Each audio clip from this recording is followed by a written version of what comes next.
Good evening, NABJ Chicago family. I am Cheryl Corley. I'm the chair of the NABJ Chicago Nominating and Bylaws Committee. And joining me in co-moderating tonight's forum is NABJ Chicago Secretary and Nominating Committee member, Leona Towner. And there she is, and we'd like to welcome you all. Tonight, you'll be hearing the candidates running for the 26-28 term.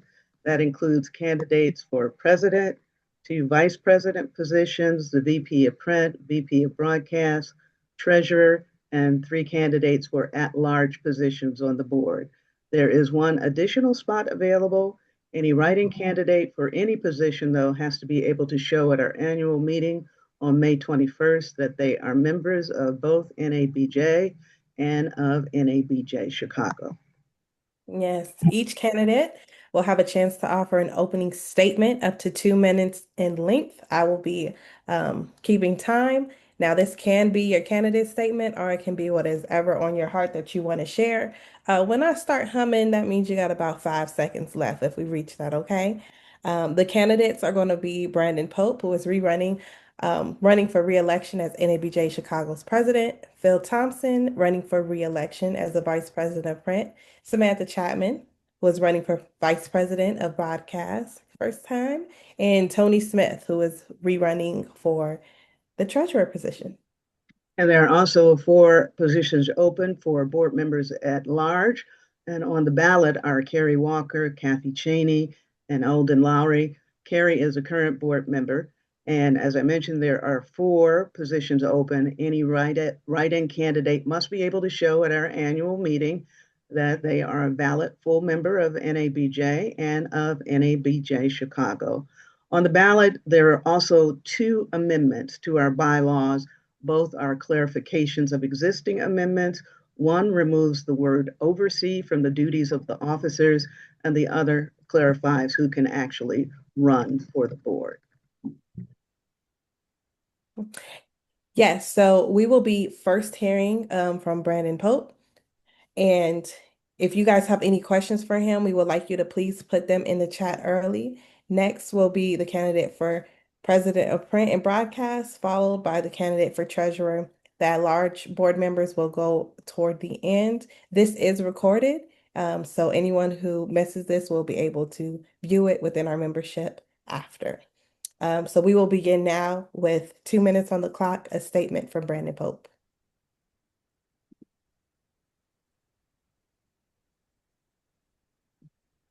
Brandon? Okay. Hey, what's up, everybody? I'm sorry, it's happened at the same time as I was checking in for a screening, as I do movie reviews for a living. Thank you. Hey, everybody, Brandon Pope here, president of NABJ Chicago, and proud to run for another term as your president of the Chicago chapter of NABJ. It's been a great 5 years so far, both within the organization and without it, or well, around it, I should say. We have revolutionized how we do our digital game, how we do our membership system. We've got a brand new website. We brought in a generational amount of money to the organization. We've stepped up our scholarship giving, brought in more money to help our operating account and foundational account, and done more to help student journalists empower the next generation to success and getting more Black journalists in the game through game-changing partnerships with Public Equity, and other great groups like Free Lunch Academy, Chicago Defender, Chicago Sky, White Sox, Blackhawks, Bears, you name it. We partner with them, and we're very proud of those partnerships. And so I hope to continue that legacy, continue that work, as the work is not done yet. So I'm excited to be president for another 2 years and look forward to having your support. Okay, awesome. Brandon, I know that you are short on time, so we want to just ask a question or two. So you mentioned quite a few things that have happened under your leadership. So what initiatives would you like the organization really to focus on during the next 2 years? During the next 2 years, we've done a really good job of helping students and college students and high school students of the next generation. I really would like to also do a lot more to help working journalists on the ground or those who are seeking work. We have an unprecedented number of journalists who have been laid off, journalists who are without direction at this point and looking for tips and training and skills to help them, whether it's finding an independent journey or lane or freelancing, or just trying to figure out how to transition into a new career path. And so I'm hoping that in the next 2 years, we're able to make sure that we're doing enough for those members as well, and adjusting with how this industry is adjusting, making sure we're there for our members in that respect. Mm-hmm. Mm-hmm. Do we have any questions for Brandon in the Q&A at all? No, not at all. Brandon, I think you're going to get off easy. maybe not.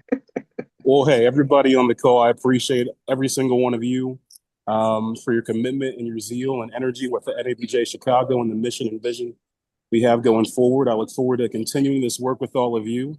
And if you ever have any questions, comments, or need any support, you can find me at BPopeTV on social media or message me, Brandon, at nabjchicago.org. Happy to chat with you, schedule a coffee chat, or just catch up in any way possible. Thanks a lot for everybody for your support, continued support, and I look forward to seeing you throughout the coming months and days. Okay. Thank you very much for joining us, Brandon. And we'll have people take you up on that if they need to reach you. Okay. All right, next we will be hearing from Phil Thompson, Vice President of Print. You have 2 minutes. Okay. Hello, everybody. My name is Phil Thompson. I am Vice President of Print and also Chair of the Mentorship and Community Outreach Committee, something that is near and dear to my heart. Just a little about me. I cover the Bears for the Chicago Tribune, and hey, I'm a native Virginian, but I've been in Chicago since '97, and people have made me feel like Chicagoan and Illinoisan. So, I've been here longer than there. So, thanks for making me welcome, and being part of NABJ is part of that community for me. So my thing is, I've worked with kids in my job, and I work with kids as part of my role with the NABJ Chicago. And, that's something that I think is very important and dear to me. But I want to expand that to mentoring more peer-to-peer, especially in these times where people are struggling to keep jobs, struggling to advance with jobs. So, we have to stay ahead of the game with making sure that we're serving our membership, not only our future members, our college students, but also, our current working journalists. Okay, awesome. Everyone's doing really good on time today. Next, we're going to hear from Samantha Chatman, running for Vice President of Broadcast.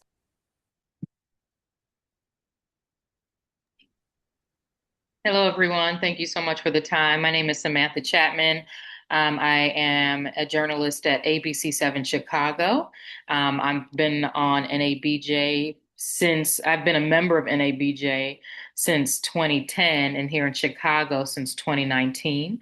I'm also the scholarship chair currently for NABJ Chicago, something that I'm extremely passionate about and take very seriously, and making sure that we are helping to support the next generation of journalists. So in terms of my platform, I want to say that this isn't a normal time in journalism. And so I think that it shouldn't be a normal moment for NABJ. We're seeing that, the industry is shifting in real time.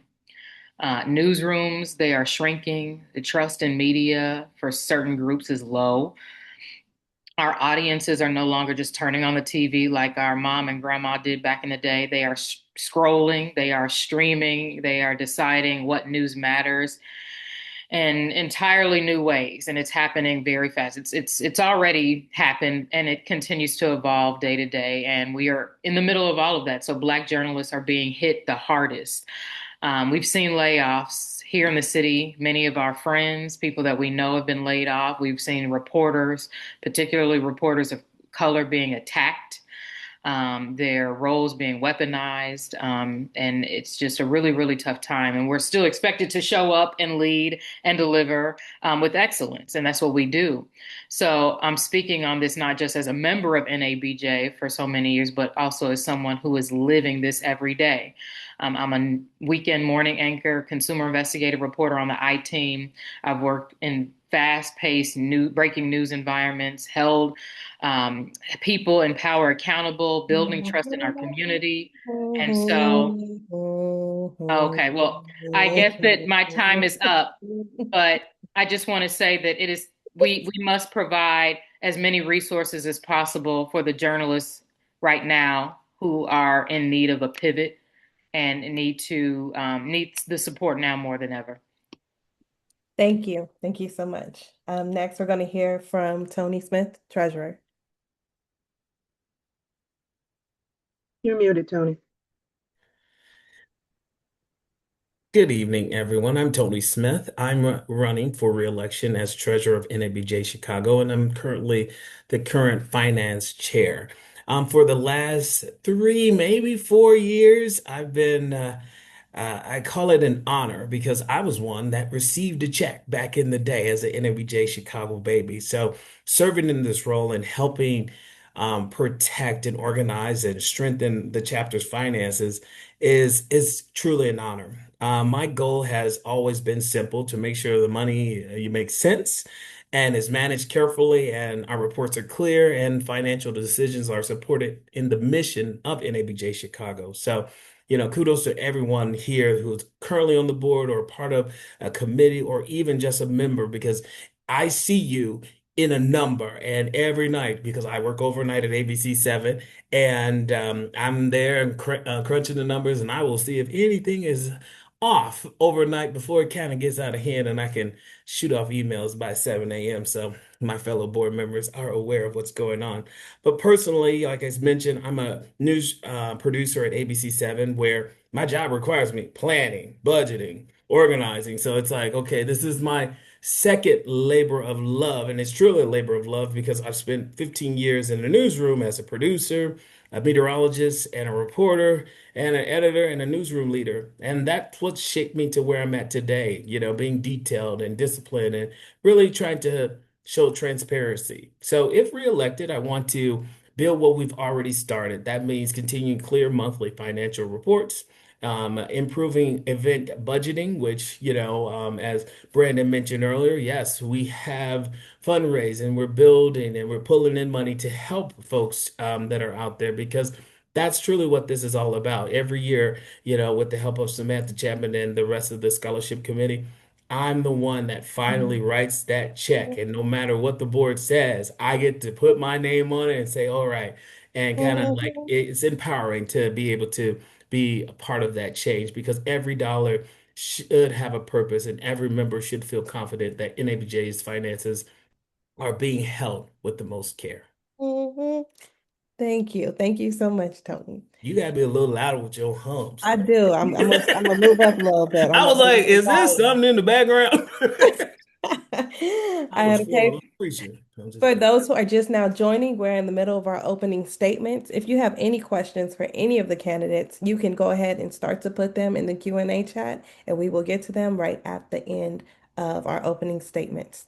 Next, you guys are going to hear from our at-large board members. We will begin with Alden Loury.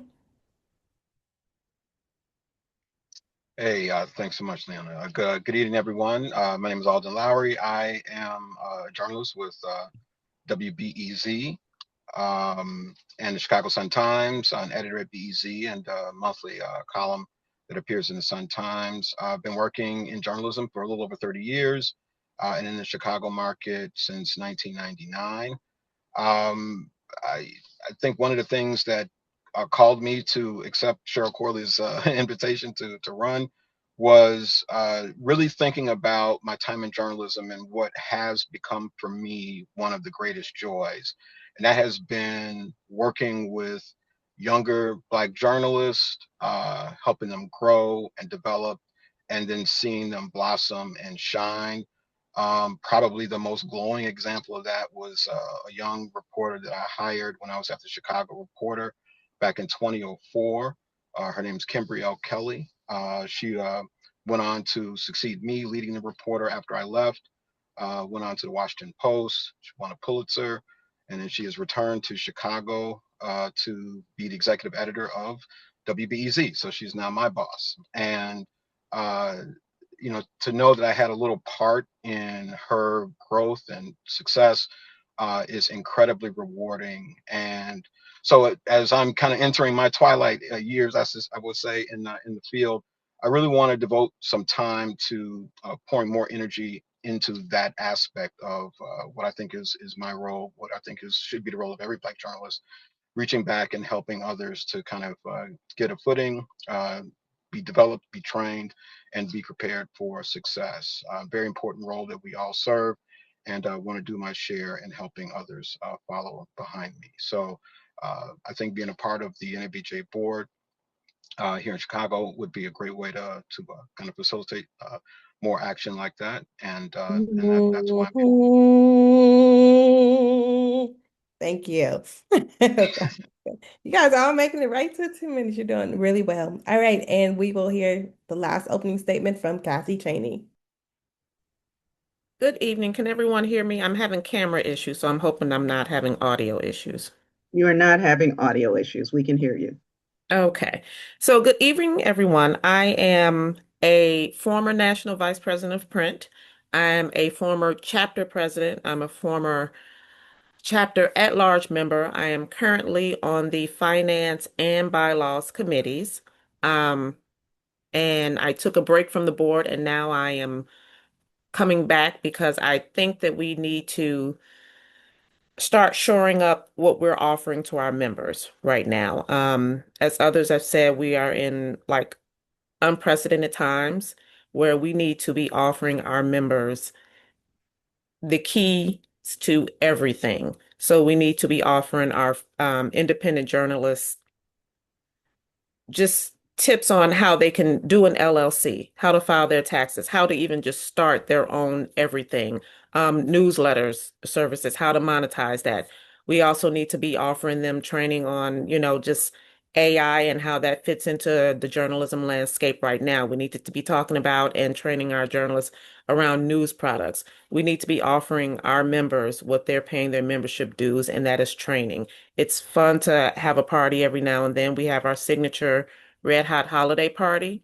Um, we used to do a New Kids on the Block mixer every September. We used to, and I'll say for the last few years, we have stayed true to doing either the June or the July meeting, getting students ready for the convention.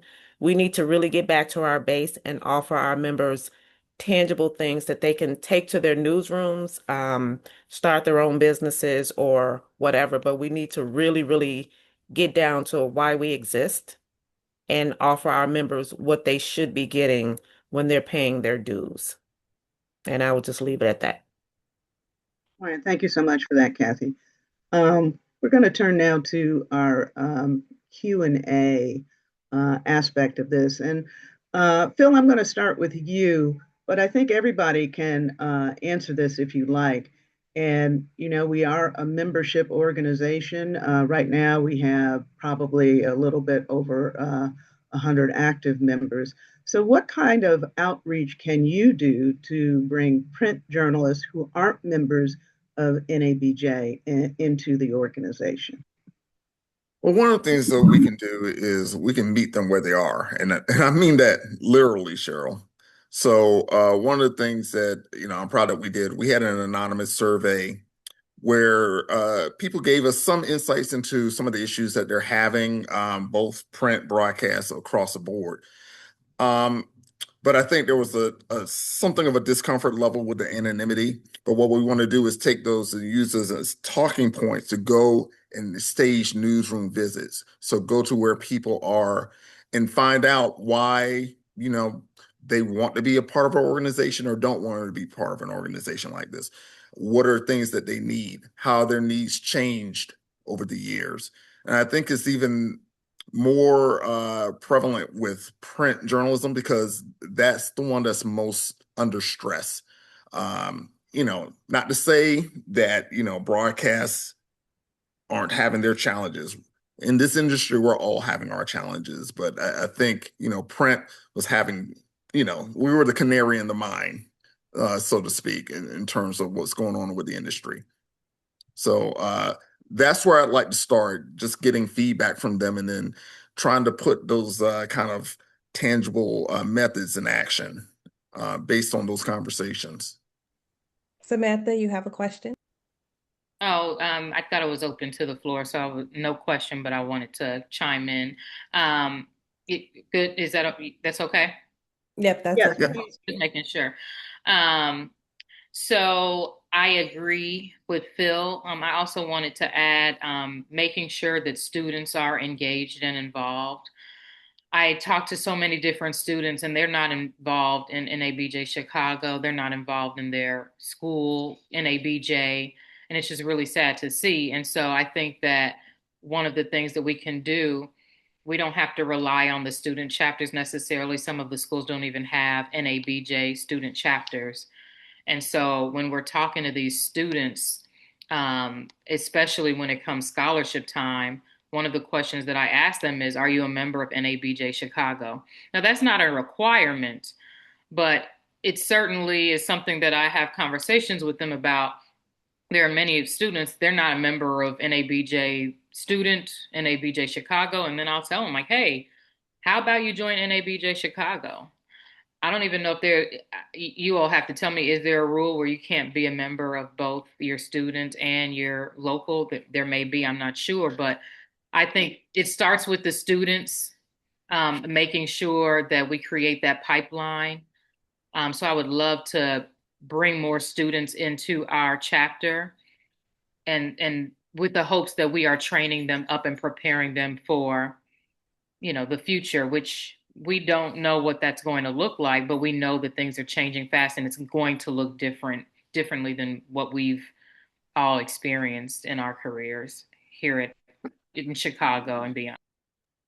Okay, just to answer that question, you can be a part of your student chapter in NABJ Chicago student chapter. We have a student membership, $15 to apply, and we currently have 26 student members. All right, Phil? Yeah, thank you for bringing that up, Samantha. That's a very good point. One of the things that we're also working on, and when I say also, me and fellow board member Grace, and a lot of this is her ideas, is just going to campuses to start conversations, just in the same vein that we want to do with our peers, but with the students, we also want student representation on the board. We would like a liaison. We would like space in our newsletter that's directed to them to kind of encourage, not only establish a pipeline, but to show that, they're a part of NABJ as well. They're just as important as working journalists. So, we want to send that message to them. So thanks for bringing that up. I was remiss not to add that. All right, thank you, Phil. Kathy? Yes, and to piggyback off of Samantha and Phil, I will say that years ago when I was on the board in a leadership position, I would connect with the student chapters and I would like attend their meetings. So it was nothing for me to get the Metro, go down to DeKalb and sit in on NIU's meeting. I've done that with U of I. I've done that with DePaul, I think maybe 2 years ago, Northwestern. So I do think that it should be, well, I won't say a requirement at this point, but I do think that board members should be actively engaging with our student chapters and attending their meetings as well, because I think that would help also. Because when they're home during the Christmas break, they'll come to our events, but I do think that it's important when we have the bandwidth that we stop up into their meetings too. All right, that's awesome. We will move on to the next question. I also wanted to state Like I said, this recording will be available online. As of last fall, we did go to 3 different campuses, 2 physically, five, 3 virtual, 2 physically, to let people know about the student scholarships. And we are excited to do more of that work with you guys. Cheryl, next question. Well, I was going to also add that Leona did a lot of that work, and they had beautiful displays to kind of attract members, and you did. And a lot of people were engaged by her and with NABJ because of that. So there is some of that outreach that's going on. There's also a lot of you have talked about, how you want to attract students and have also brought up, what kind of skills could be offered to, working journalists. So I want to have maybe all of you address that just a little bit more because one of the purposes of NABJ is really to try to strengthen the ties between Blacks who work in majority owned media and those who work in Black owned media, as well as freelancers. So I want to have you talk about how you suggest that we do that to really kind of strengthen the relationships we have between people who are already working in the field in different organizations. Samantha. Samantha, Anybody? you're currently muted. One of the things that I think would be super helpful is for us to hear from more people who are a part of what we are now referring to as the independent media. Before we would just, I think, call a lot of people freelancers, Okay. but now we're like the phrase independent media has really taken off, and we're seeing more and more of that, and just understanding the pros and cons because it's a journey. I'm talking to some friends who decided to leave their newsrooms and never go back. And while it's extremely liberating, they talk about, insurance and things that you may not think about when you leave your newsroom.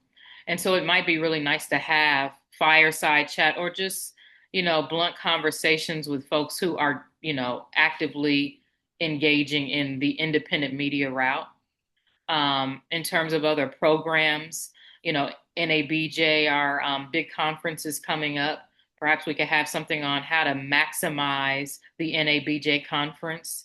I credit NABJ, the Detroit conference several years ago. That's where I met my previous boss, and I was able to interact with her for the first time. And we made a connection, and we engaged, for months after that, but it started at NABJ at the conference. And if not for that conference, I may not have ever had my job. And so just how to maximize that. I think, I believe it was Kathy, I may be mistaken, but newsletters and monetization is such a big deal right now. And also, I love the idea that Kathy brought up about setting up a business in an LLC. And just, we have had a couple of sessions in recent months about, reporting on the front lines and photography and things like that. But these are tumultuous times. Maybe even some safety tips on, how do you handle a situation like what just happened at the White House Correspondents' Dinner, where you are in the midst of a story and then being asked to cover the story at the same time.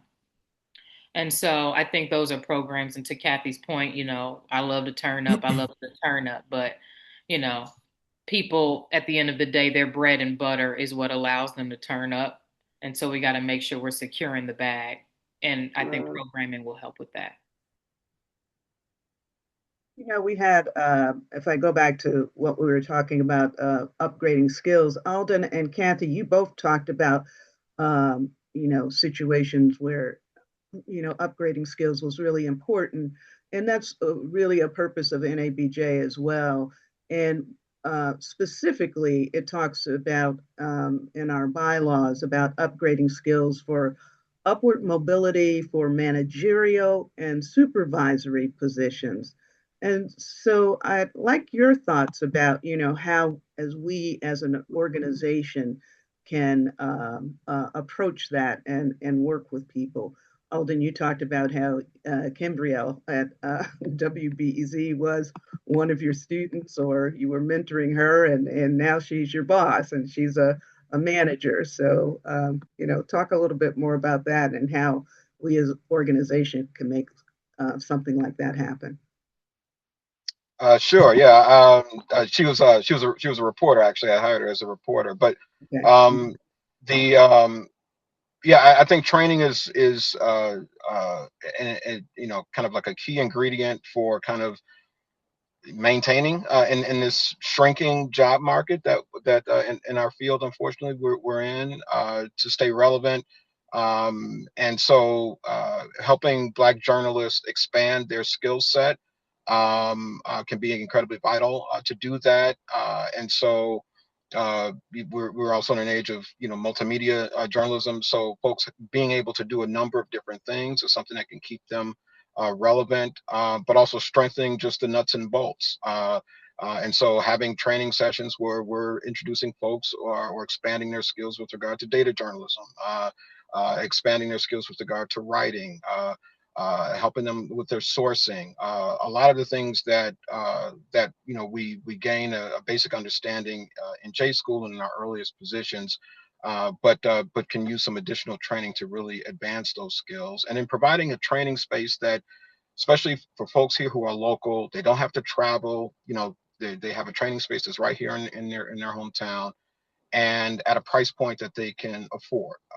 And then leaning on working journalists here in the area to provide that training.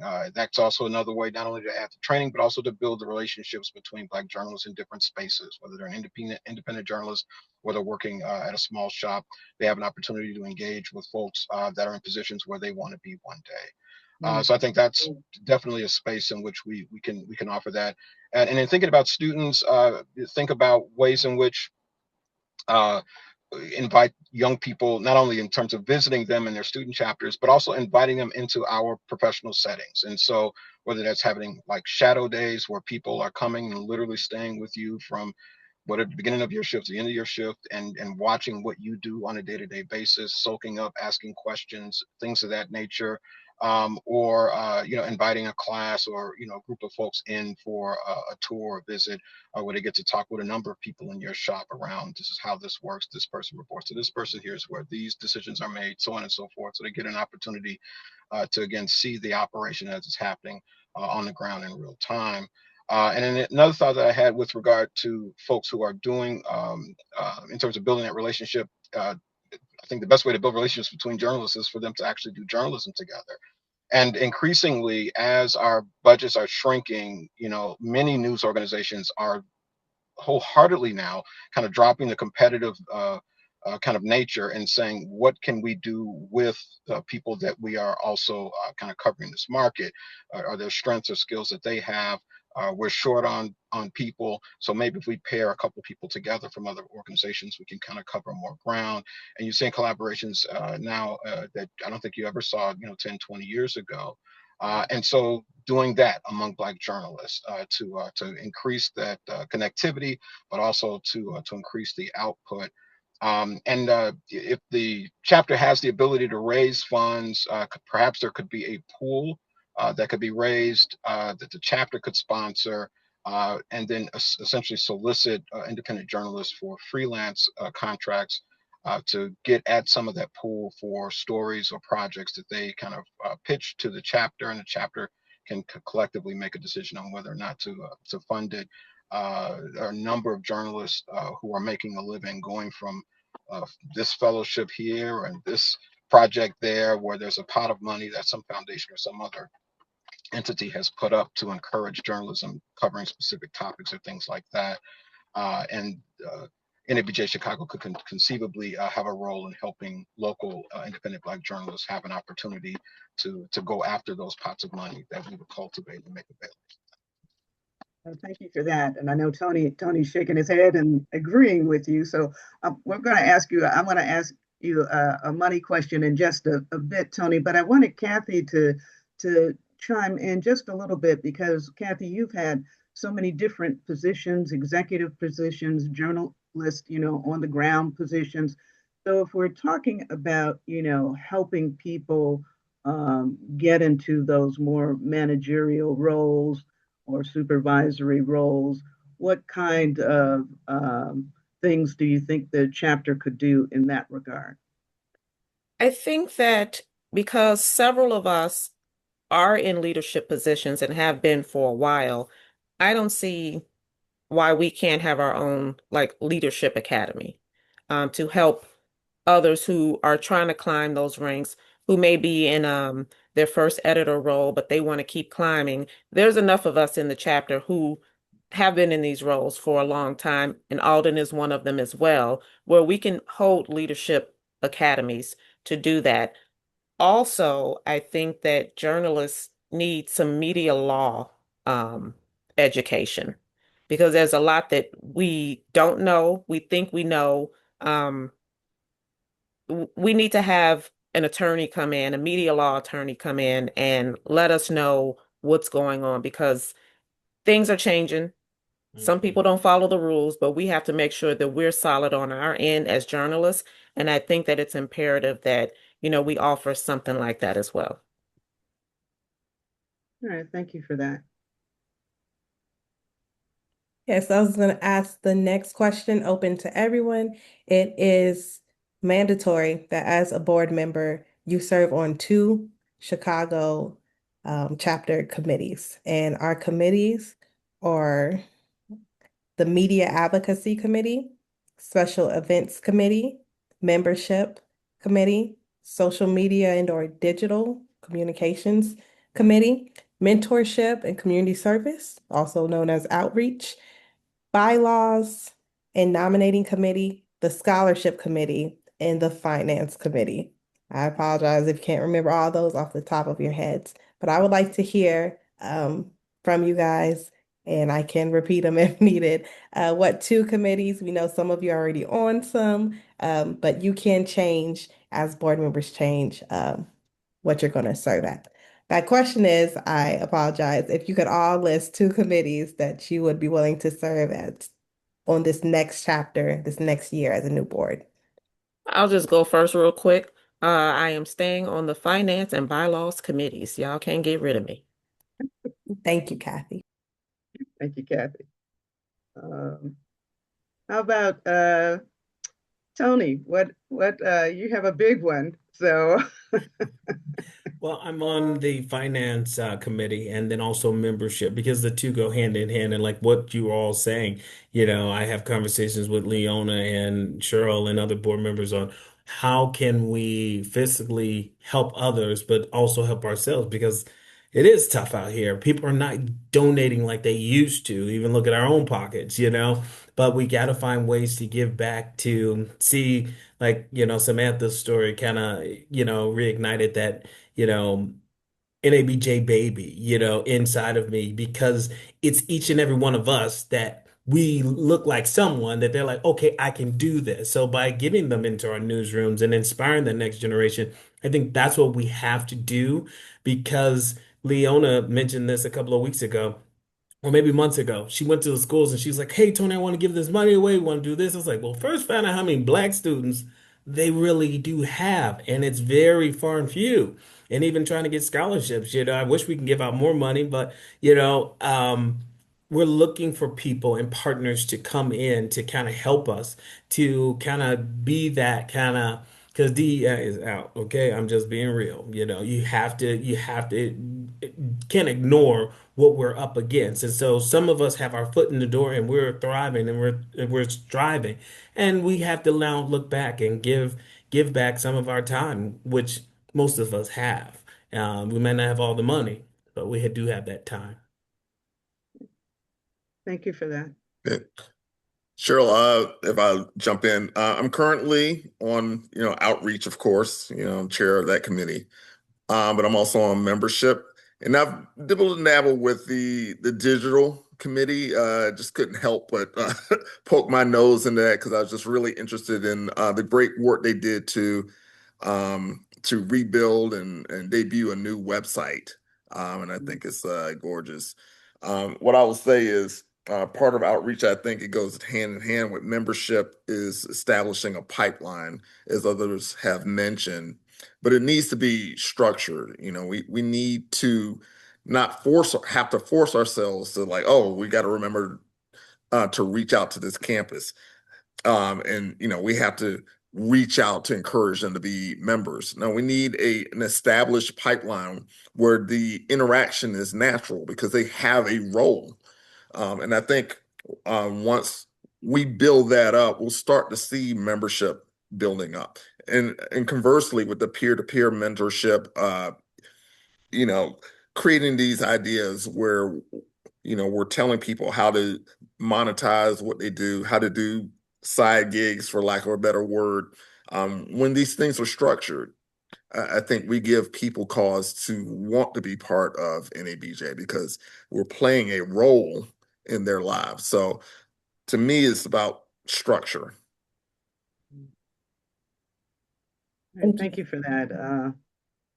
Alden, do you have an idea of you're our newest person around, so we're just interested in what you might be interested in as far as committees go. Sure. Well, I would say definitely the mentorship. It seemed like there was mentorship and something else that was a part of the title that I didn't quite catch, but that's certainly one. There were a few others that I would be interested in. But if I had to choose a second one, I probably would lean toward media advocacy being probably the second of the. Those would be the two: mentorship and media advocacy. Probably. Okay, glad to hear that. Thank you so much. And Samantha. I would love to remain as a scholarship chair. It's something that I've done for years now, and I really enjoy it. Love connecting with the students. I'm in a nice rhythm. I'm really proud of the amount of students, the increased amount of students that have submitted applications, something that I and the committee, we've worked very hard on and maintaining those relationships with the universities. I actually took a trip to Governor State University about a few weeks ago and connecting with them. So even in the quote unquote off season, I'm always looking to continue to connect. And in terms of maybe another committee, events is always a nice one. And also outreach. So, but definitely scholarship. All right, thank you so much. We could ask all of you very specific questions about, the role and the role that you're campaigning for, and will be voted on during our annual meeting and during the electronic meeting or virtual election that we have as well.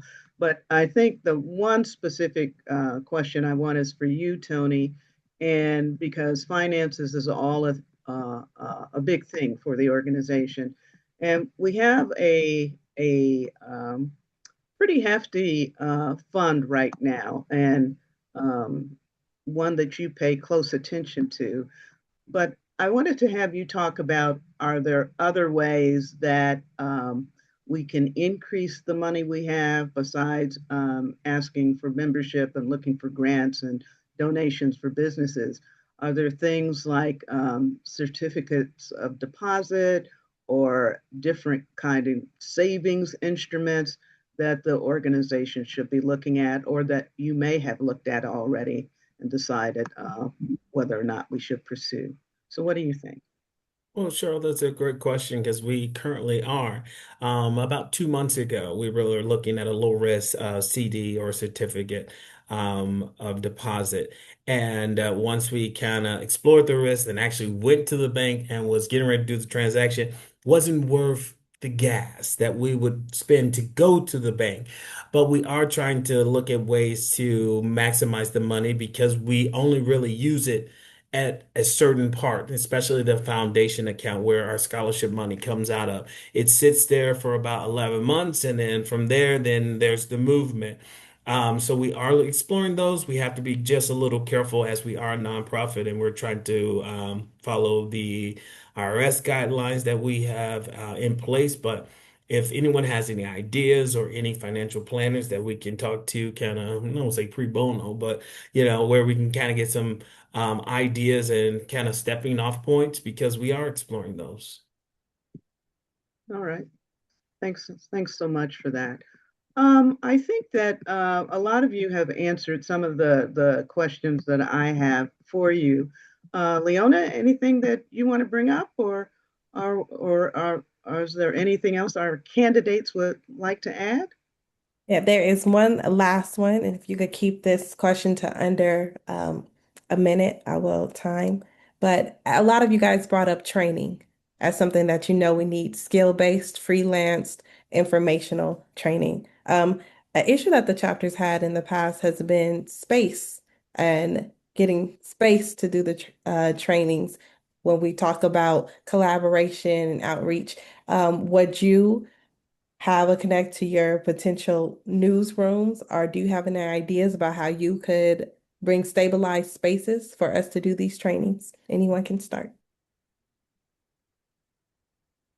I will jump in there and say that I know that in the past we've tried to partner with some colleges and universities, and I know that it is always favored that we stick to the downtown central area.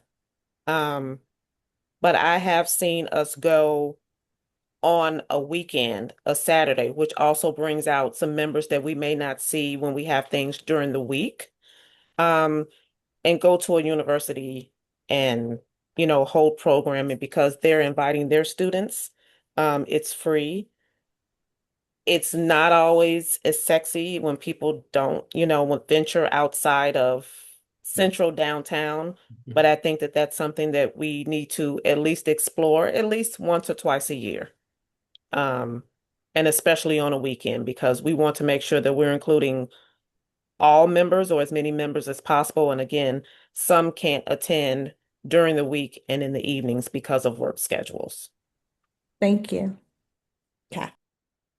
Anyone else? I can jump in.